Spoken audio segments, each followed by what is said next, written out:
Hi, this is Brian Richardson with Prep to Exit, and this video series is going to talk for first-time buyers like myself. When I first went to buy a business, there was a definite time period that I had some fear in his decision about actually pulling the trigger. I'd done all the research, I had done all the due diligence, I had all the paperwork, but I'm telling you what, it really did come down to some tight moments about whether I should really pull the trigger and go from being an employee and making money in other ways to actually being the owner of a business and taking on an existing enterprise, having the employees answer to me, and not having anybody else to be underneath. That I was going to wind up being the top dog, where the buck stopped, and it was a big responsibility. And I remember what it was like going into that. So I'm going to share my experiences, and I'm going to be able to give you some insights on the commonalities that serial entrepreneurs have as they approach buying a business and go from the point of being ready to buy the business and having all the efforts prepped to the point of pulling the trigger and actually stepping forward into buying the business. All right, let's get right into this. So in looking at the aspect of pulling the trigger on buying the business, you've got to give yourself credit for what you've gotten to at this point. Now, you've gone through a number of things. You've gone through various stages. You went from, hey, let's have the idea of buying a company, and then there was the excitement phase, like, oh, wouldn't it be exciting to have this income and that income and the things that we could do, the freedom that we could have, and it'd be so great not to have a boss. And then you started doing a bunch of research, right? And so you researched the industry, you researched the profit margins of that, the realities of that industry that you might be interested in. You looked at how much it would cost to be able to get into it, what would it take to be able to have the financing to be able to afford or use debt to be able to buy it out. You spent time looking for an actual business to buy. You went on to BizBuySell, you went on to Craigslist, you talked to brokers, you engaged a broker and said, hey, this is a business listing that you've got. We want to look into it. We want to deal with it. Then you looked at the pitch book, the confidential info on it, and you said, hey, the write-up about this business is pretty interesting. Let's dig into it further. Let's find out more. And then probably went through the process of actually doing a tour. And during the tour, your senses were on high alert. What do they have for inventory? What's the feel of it? What's the sense of it, of what we get, the location, where it's at in the community, and all of those little non-verbal things that we get when we tour a business and its facilities for the first time with the consideration of buying it. And then after the tour, then you spent probably time clarifying and asking questions and say, well, what about this on the books and what about that? And you looked at the financials and you asked some questions about it. And then you went and you said, hey, let's go back to the bank and verify whether we're going to be able to afford this, or maybe you looked at pulling funds out from your 401k and you went through the whole process of getting the money prepped and ready. And then it became the big point, and that is the decision time, right? So all of a sudden, all of this work that's been going on up here, it gets right here to the decision time.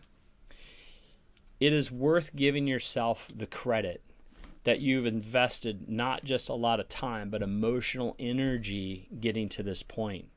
And all of the aspects of this, the emotional side of it, what you've invested, but also the intellectual side, all of the pros and cons are both coming together now in this decision time. And you have both of those massive weights, right? Huge pounds just coming at you right at this point.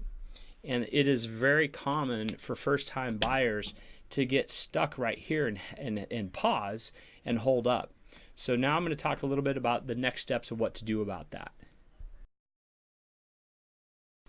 Okay, so now part of the buildup is being able to understand whether the process is normal or not normal compared to other things. And the closest transaction to buying a business is buying a house.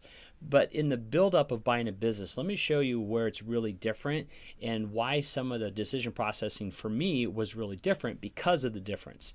All right, so let me show you here. In buying a house, right, we go on the MLS and we find a home right away. And it's pretty easy to do because the MLS provides all the criteria for us, and there's really no rocket science to us. We know how many garages we want, we know how many bedrooms we need, we know the number of spaces in the garage, etc. It's not rocket science. So we go in and then we make the decision. And then once that decision is made, then time just goes by. Time. And once time goes by, then we go to the close. So right here is where all of the work is in buying a home. But let me show you how it's different in buying a business. In buying a business, there is no MLS, right? So there's a lot of work in the search of being able to find the business, because every city and every town has a small number of businesses per industry. So easy to buy a house because you know the parameters. Hard to buy a business because the parameters are a lot more open. You know you want an income, but how are you going to get the income? So there's a lot of that buildup, that energy spent in just trying to determine what you're searching for in a business. And so then once that's there, then there's a lot of work about working with the brokers and getting all the information, going through all of the things that we talked about in the buildup. And then there's something that happens that's differently. All of this emotional energy is on you. Once you decide, it's not over. The process of buying the business isn't anywhere over. This is just the point of saying, okay, this is how much we're willing to actually offer for the business under these terms and conditions. And then there's all this extra work, and I'll show you where it's at. All of that extra work is going through and verifying all of the parameters of the business are lined up with the offer that's put forth here, and then the close happens. And this space right here has a number of landmines that don't exist in dealing with the house. Right here are all of these legal aspects that come in. This is where the lawyers really can save our fannies as a buyer. Time and again, legal advice has unveiled landmines that have been sitting here. Like, for example, there's this one broker that told me about a business that was being sold where there was a clause in the lease for the retail space that said that if the ownership transferred, there was a $75,000 fee charged to the selling owner for the transfer of that lease to the next owner. $75,000 is a big hit. And so that wasn't discovered until down here. So give yourself lots of time and patience. Buying a house, even though it's a big transaction, is not anywhere near the amount of time and the energy, the effort, and the financial impact that buying a business is. And so, yes, it's very appropriate to give yourself the space and the time to be able to go through these factors that we're talking about to make sure that your decision is a good one and that you feel comfortable moving forward. Okay, now let's figure out how to take decision and get the lock off the decision. These are the things that factored into my hesitations when I was buying companies, and so you might identify with some of them. And these are the keys that if you deal with the factors of hesitation, then those will unlock the decision, and it will be a lot easier to move forward with the business and be able to start reaping the benefits of having the company. So one of the first ones is just simply indecision. It is something that's common. Sometimes some of us have more indecision than others, but it's just a factor, and recognizing, okay, I tend to be indecisive. Fair enough. Then work with that. So some of the other factors that come into play is just simply timing, and then how much financial payoff there's going to be. What's the return in play? You may have an issue about your partner not being bought in and being decisive on the deal. The partner may not have the money ready. They may have all the same issues of hesitation that you do. So not only do you have to go through these, but also your partner may have to go through all of these too. So you've got two people that are processing through. And when I say partner, it could be the spouse too.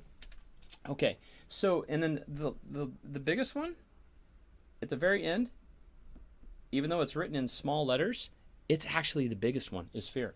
But let me go back up here and talk about these first. The timing can simply be the timing of the year, the timing of family situations. Maybe you've got a daughter that's getting married and you don't want to have buying the business disrupt the whole wedding process. You may have kids entering high school, etc. So timing also could be just the time of the season. It might be a seasonal business you're buying, and you're buying it right after the season of revenues, and therefore you don't want 8 or 9 months of dead revenues waiting for the next season, etc. So that can definitely play into it. And then also the financial payoff is, do you really feel comfortable that you know exactly what the payoff is going to be in return for buying this business? And when I go into the intellectual side of analyzing the pros and cons and the financial benefits and verifying that, you'll get some tools on being able to better understand how to make a decision on the financial payoff, because it'll be a lot more illuminated for you and a lot easier. And believe me, I had to go through all of these, guys. There are definitely places in my life where I tend to be indecisive. There were certain issues about the timing when I've bought businesses.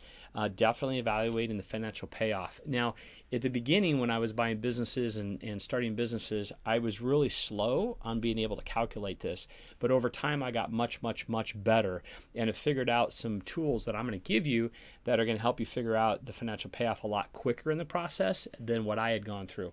And then also working with your partner, right? Whether it's a spouse or a business partner, give them space, because they're a human just like yourself, just like me. We've all got to process through all of these factors of hesitation. But when we do get there, and once we made the decisions, then we can unlock the decision and move forward. Okay, so let me just check real quick and make sure that there's nothing else I had to cover on that. Okay. All right, I'm going to give you 3 things that are going to make it really clear on how to be able to step through the decision process. These 3 questions are really going to hit home. They made a big difference for me. They're going to make a big difference for you. First, if you're hesitating about whether to pull the trigger on buying the company, ask yourself, who's in control of your income right now? Who's in control of your time? If you're at a job, it's not you. If you're at a business that you own, you're in control. The best thing when I woke up the first morning of owning a company, what I realized was I had control of my time. I had control of my income. It was up to me what I did with my 24 hours. It was up to me how much money I was willing to be able to make. It was no longer up to a boss. Very big difference. The next thing, how much money can you make? There is an open ceiling when you own a business to your income. Yes, there's some norms based on what business you buy, et cetera, but all of the people that have had jobs have always had their income capped by the ownership of that company. But when you're the owner, you have an open ceiling to be able to generate the income that you want. All right, let's look at the third thing. What's going to happen if you stay in the same position and don't buy this business? For me, it kept meaning that I had to be an employee. I had to put up with the same problems, the same frustrations, the same angst about things not getting done the way that I could see that they needed to get done. It was super frustrating to have to deal with bosses and executives that wanted to do things easy for them instead of what was best for the company, for the customers, and for employees.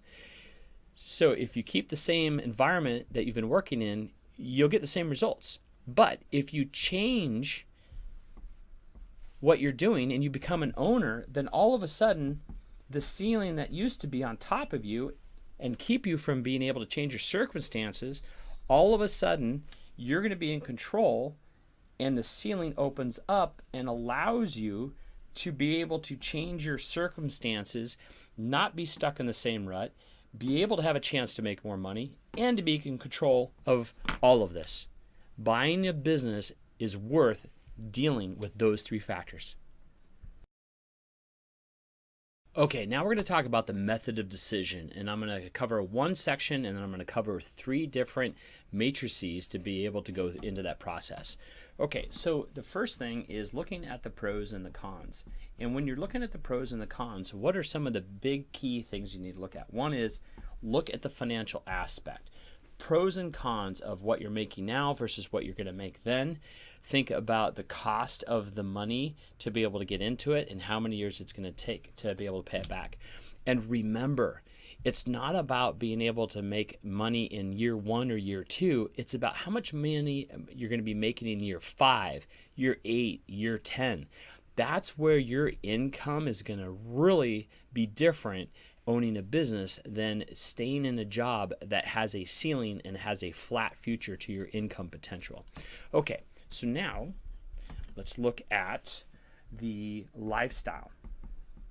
Now, one of the great things about being a business owner with lifestyle is you actually get to use tax deductions to be able to write off a number of legitimate business uses. So if there is a conference in Florida or a conference in Alaska or a conference in Hawaii or some destination place you've always wanted to go to, it's perfectly appropriate under the tax code to be able to go to those places, participate in that legitimate business conference, and add a day or two on to be able to enjoy yourself. Now, of course, I'm not a tax attorney or a professional legal advisor, so make sure that you get consultation on that. But read books about the tax advantages of owning a small business, and you'll see there's a lot of lifestyle that you're going to have access to because you have these tax write-offs. But more importantly, you also have control of your time. What time do you want to go to work in the morning? If you have kids to drop off and you're not able to be free until 8:30 or 9, but your job requires you to show up at 7 or 8, then that's a conflict. But when you own your own company, you don't have the conflict, because when the boss wants to come in, the boss comes in. All right, let's look at the last thing, and that is the family impact. And just like I was saying a second ago about when the boss comes in, the boss comes in.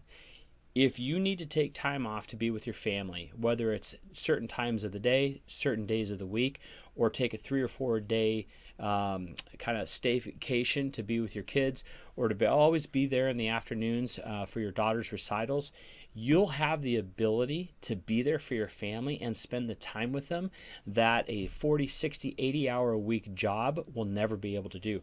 So the financial trade-off of being able to have control of your money and control of your time can greatly impact not just your lifestyle, but your family too. All right, now let's talk about risk, reward, and control. And I'm going to show you how to use kind of a matrix of X and a Y to be able to map out the rewards against those 3 factors that I just mentioned. All right, so let's look at the first one. The first one is the risk matrix. And so sit down and kind of figure out, all right, now what's in my control against what the risk is. Okay, so if something's a high risk but not in your control, then you know what, there's nothing you can do about it.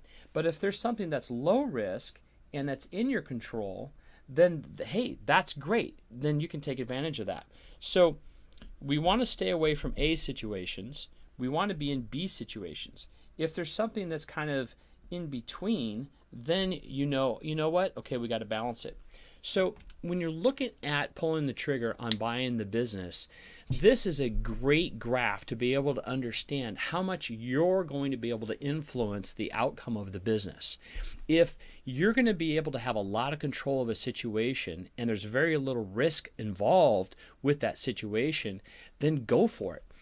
On the other hand, if there's a lot of risk to the business and you don't have any control over it, like situation A, then hesitate about that business. Talk to the broker, talk to your legal advisors, talk to your financial advisors to figure out how to mitigate this risk. So what am I talking about?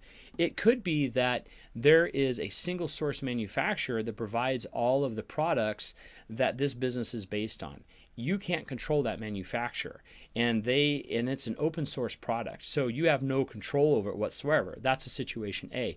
It could be that the state of the economy and the Fed's interest rate has a great influence on how well the business does. You can't control the Fed rate, right? Now, other situations other than that, if the risks to the business, things that could slow the business down, that could impact the business, if those are lower on the risk scale, then look at how much higher you have control of them. And if most of the things that you're interacting with on this for this business that you're going to buy are in the B2C zone, then great, go for it. All right, so now let me look at the next matrix that I was going to tell you about. And this one is the reward matrix. Okay, so if you're financially motivated, then this one is really going to be able to say, and show you some insights on whether it's worth it. Okay, so again, look and say, okay, well, what's the risk that I'm going to take? Is it financial? Is it time, etc. for the first couple years? What's the reward that I'm going to get out of it? And that reward, it could be financial, it could be lifestyle, it could be status, etc. Whatever it is, whatever kind of reward it is that fires you up, that's the reward you're going to look at. And so map this out. If there is very little risk, but there's a lot of reward, then hey, that's a great place to be. But if there is going to be a tremendous amount of risk, if you got an SBA loan, etc., if there's a lot of risk, but you're not going to be making much money out of it, then it's not worth it. For example, let's say you're making an $80,000 salary now, okay, and the financial reward, it might only be $100,000 of income for the business that you're going to buy, but the risk is super high, right? And so in that situation, only making a $20,000 difference with a really high risk probably isn't worth it. But if you can make $120K and it's a very low risk, you understand the business, you know what needs to be done, you've got people that can help you with it, you've got experts and insights. If you're super low risk on that, then absolutely go for it, because you're going to make an extra 40 grand a year with very low risk.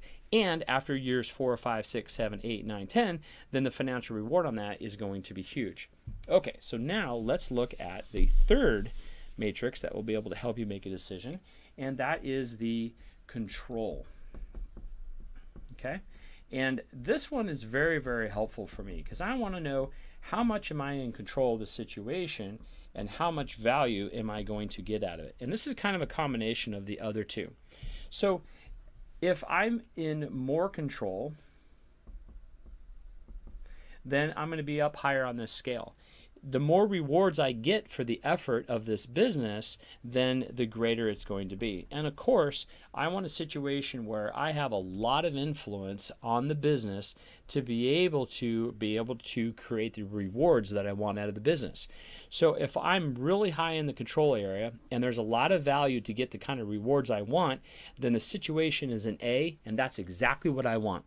Okay, so now that you've seen these three different matrices, then you kind of look and say, okay, great.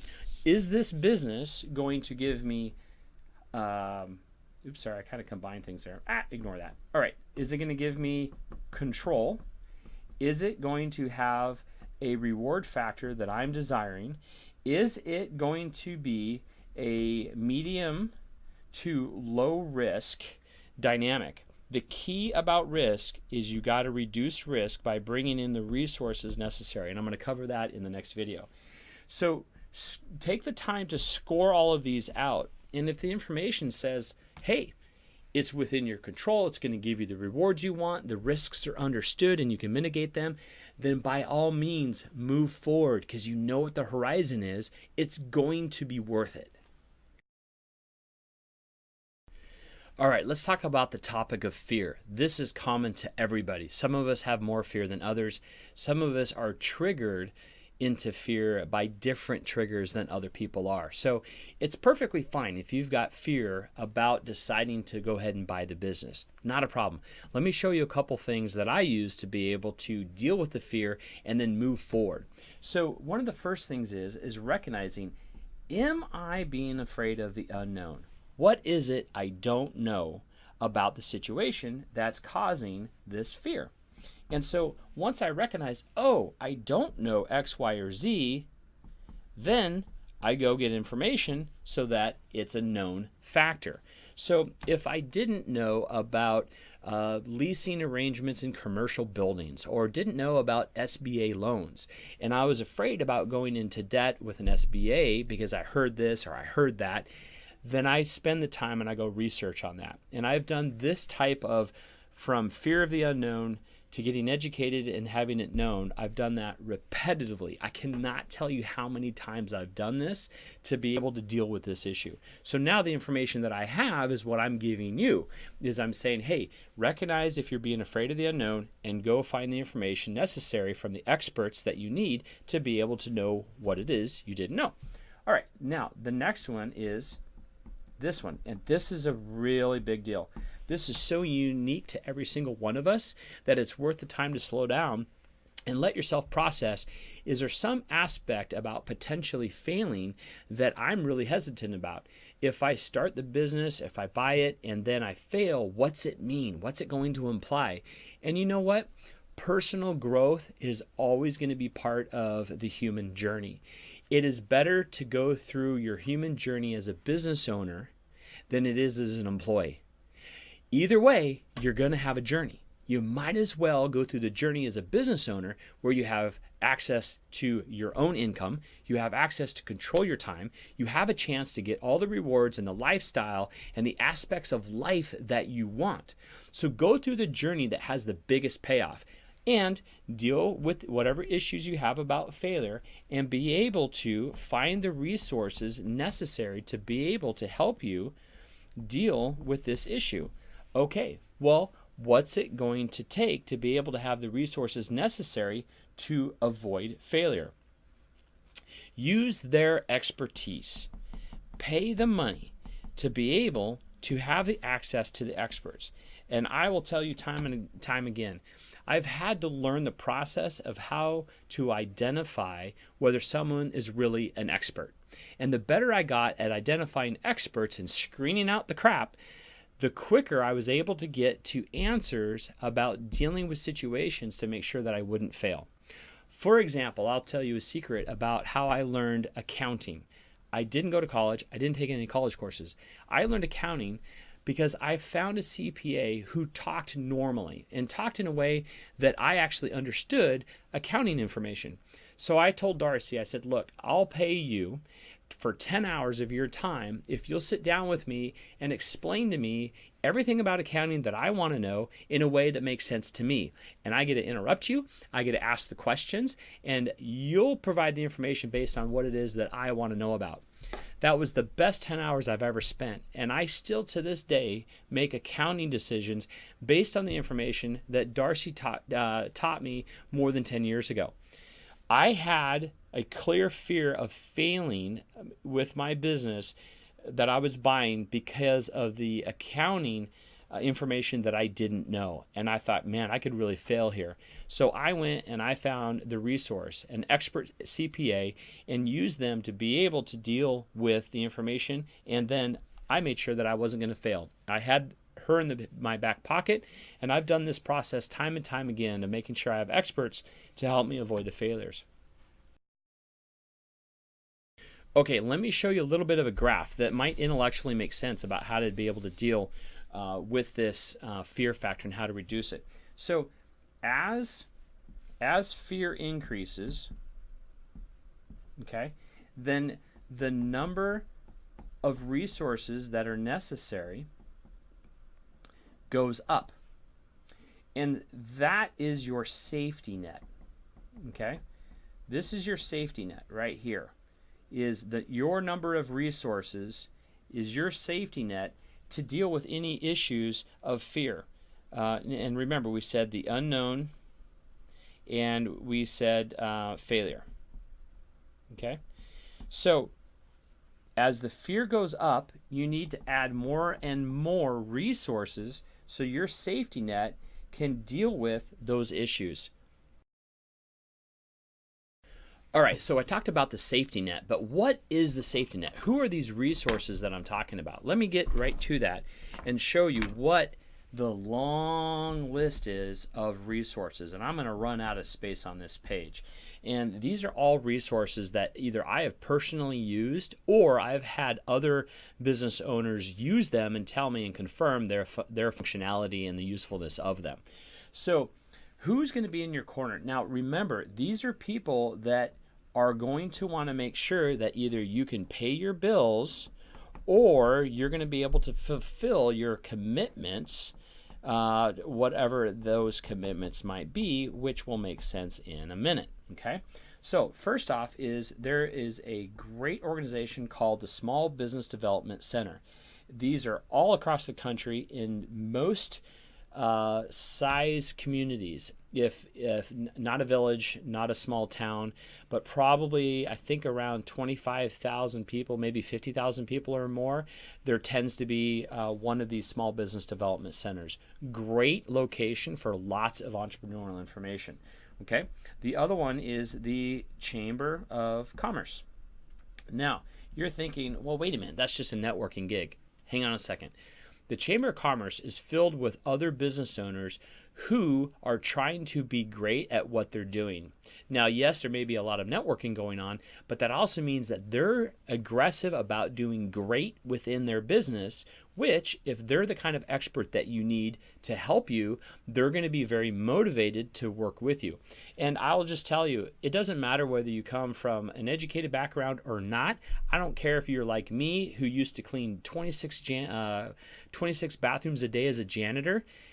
The Chamber of Commerce welcomes anybody willing to pay the dues. That's a business owner. So get in there and start networking and get to know the kind of experts that you might need someday to be able to answer questions that you have. Okay, so now what's another one? Look at whatever industry that you're in and join the association. Why? Because again, if you develop relationships with other business owners in your industry that live somewhere completely other than you, then you're safe to talk to them about issues or questions or challenges that come up in running your business. They're not competitors because they're not anywhere near you. Great place. And a lot of industry associations have white papers and resources to be able to answer perplexing questions that come up about running your company in that kind of industry. Time and again, very helpful. Okay, now there's a thing called SCORE, and this is a mentoring program of retired executives to help business owners and entrepreneurs. A great resource. I personally have never used them, but I've had many entrepreneurs tell me that they got a lot of great information through the SCORE program. It's been around a long time. All right. Another one right now is, if you're considering about buying a business, another one of your resources is your business broker. Again, the business broker that you're working with, he wants to make sure that you're going to make money. Because remember, a business broker doesn't do very well unless the transactions that he facilitates wind up being good transactions for both parties. He can't afford to have the businesses he sells continuously tank. It'll give him a bad reputation. So he's motivated to make sure that you do well. So once you buy the business and you're having challenges that can't get answered elsewhere, go back to the broker that sold you the business and say, hey, do you have any resources to answer this question that I've got or help me solve this problem? Okay, now the other one is the SBA, okay? The Small Business Administration. I'm going to draw a little bit of a block right here. The Small Business Administration has resource upon resource. The challenge with the SBA is trying to dig through all of their layer cake of resources to get to exactly what you need. So the website has depth upon depth of information and resources. Sometimes I've been able to find things on their websites. Sometimes I've had to pick the phone up and call. And you know what? If you call an SBA office and you don't get the answer that you want, call another one. Call one in another state. Not one person knows everything, so give another person a chance to answer your question. But I can tell you this, in my experience with the SBAs across all the Western United States, I've consistently had people that have wanted to be able to help me. Whether they had the exact answer or not, didn't matter. They always spent effort trying to help me, and that always makes a big difference, right? Okay, so what's another one? Here's the biggest one. Your lender is extremely interested in making sure that you can pay back your loan. So you can kind of hold them to that and say, look, I want you to help me solve this problem that I have. Who do you know that can help me solve the problem? So if you've got some issue going on and you're not sure where to find an answer, going to your lender and saying, look, I've got this question. What resource do you know of? Because remember, lenders have relationships with lots of different businesses, lots of different experts, and lots of different professionals. So their Rolodex or their list of contacts is wide and lengthy, and they'll probably be able to connect you with somebody because your lender is very motivated to make sure that you stay in business, stay profitable, so you can pay back that loan. All right, let me give you a number of questions to think about. So you're sitting there and you're like, should I be buying the business? I'm going to give you some questions to help prod you into thinking from a perspective that you may not have had before. And some of these are what I asked myself, and I found myself like, geez, the first time I was buying a business, I hadn't even thought of this, or I hadn't even thought of that. And now that I've been on the ownership side for so long, it's easy for me to go, geez, here's all of these other factors that I've been able to enjoy and experience because I'm an owner and no longer an employee. So let me get into that list. And so let me ask you, who can you be when you're an owner? As an employee, there is a limit to who you can be. But when you're an owner, you get to be who you want to be. You get to be unique in how you dress. You get to be unique in what you do. You're going to have free time and the money to enjoy that free time to be able to uniquely live life or participate in things that you didn't have a chance to do. And I'll tell you, I have more money and time as an owner to enjoy my hobbies and do unique things, and you have unique experiences more so than I ever did as an employee. All right, now let me ask you another one. This is a big deal. That you actually get to be an employer. You get to be the person in the community who's hiring. You're giving jobs to people. You're able to help out 14 and 15 and 16-year-olds be able to have their first job. You get to be able to help 18, 19, 20-year-olds who are trying to attend college, and you're able to give them a job to be able to give them an income so they can pursue their college education. You can help 19, 20, 21-year-olds who aren't in the college system, who want to make money, who want to do well in life, but they've got to get their foot in the door. They got to get started. As an employer, you have the freedom to be able to find them a place in your business and give them that opportunity to launch their life. Who else do you get to be? You get to be that person that's making all of those donations to charity. When you're at a charity auction, and if you've ever been in there where they have the silent auction and you go around and you see all these things that you could write down a dollar amount and you would love to be able to bid on them, well, as a business owner, you can do write-offs from your business to those charities. And so the dollar amount that you get to write down no longer has to come out of your personal wallet. It can come out of the business's wallet. And all of a sudden, you are free to be able to provide more to the charities that you want to participate in. Now, disclaimer, I'm not a CPA and I don't give financial advice. Please check with your attorney on the tax implications of such. All right, this is another big deal. It was really important to me that I was a business owner. It just gave me a sense of something different than I had saying that, well, I'm an employee, or I'm an employee of this company, or employee of that company. Because when I would say, oh, I work for so-and-so, then the brand name always had some kind of implication to it of, oh, you work for them, or, oh, you work for them. But when you're the owner, you're the one that, oh, you're the owner. There's respect to that, and there's a lot of contribution to a community when you're the owner that's facilitating employment, etc. So there's a lot to be said about being an owner. What else? This is pretty funny. I love this because I never got into golf, but I actually started doing activities that were very similar to this. Now, you may be of the age that you remember the joke of doctors always taking Wednesdays off to go golfing, right? So that still carries forward. But what I'm saying here is you get to be that person that takes off that section of time during a weekday that goes and does something that nobody else gets to do. You get to go golfing. If you want to go boating on every Tuesday morning at 10 o'clock and have a lunch from 10 to 1 on your boat, you're going to be free to do it because you're the boss. You own the company. You get to set your own time dynamics. And I tell you what, doing things out in the community during the weekday when everybody else is at work is a lot of fun. Okay, so let's look at the next one here. All right. Then you have, as an owner, you're going to have these three dynamics.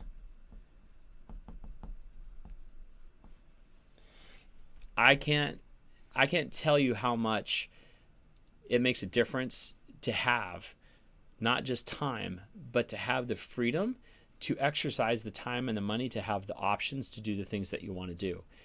In the first year or 2 or 3 of buying your business, yes, you're going to have to pay back the loan that you used to be able to buy the business. You're going to have to focus and work really hard.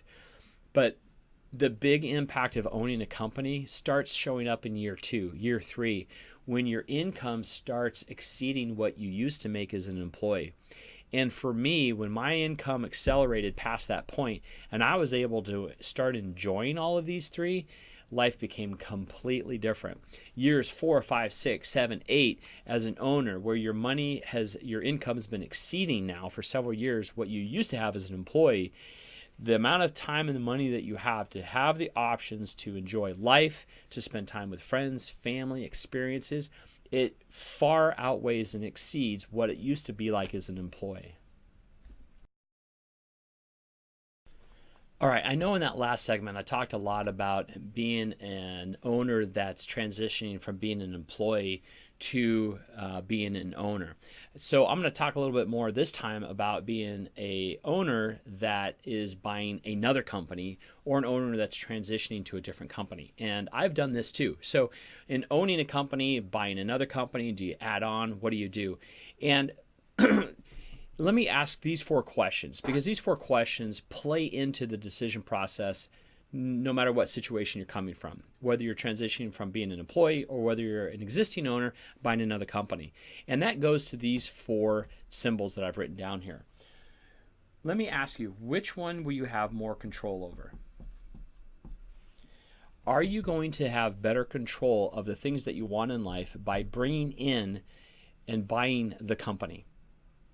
The next question is, which one gives you a better chance of increasing, not just control, but also increasing the financial impact of it?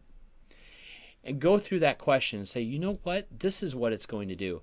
And don't look at it just in year 1 and year 2 and year 3. Look at it as a 5 to 10 year payoff. Because when you own a company, it's never for a 1 or 2 year timeline. It's always for a 3 to 5 plus year timeline.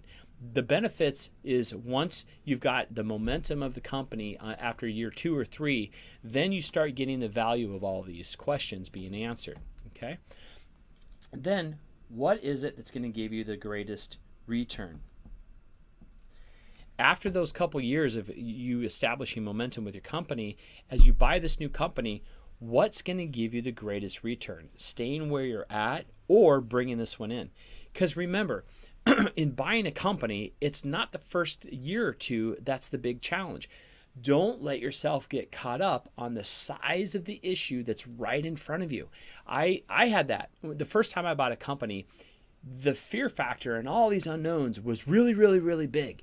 And it was really, really difficult. But then I started thinking long term. I'm like, wait a minute, 2, 3, 4 years down the road, all of a sudden, I've got a better chance of a higher return by buying this company than if I stay where I'm at. And that really made a big difference on me pulling the trigger. So think about that for yourself. Not just about what's going on now, but what's the return in a couple years down the road.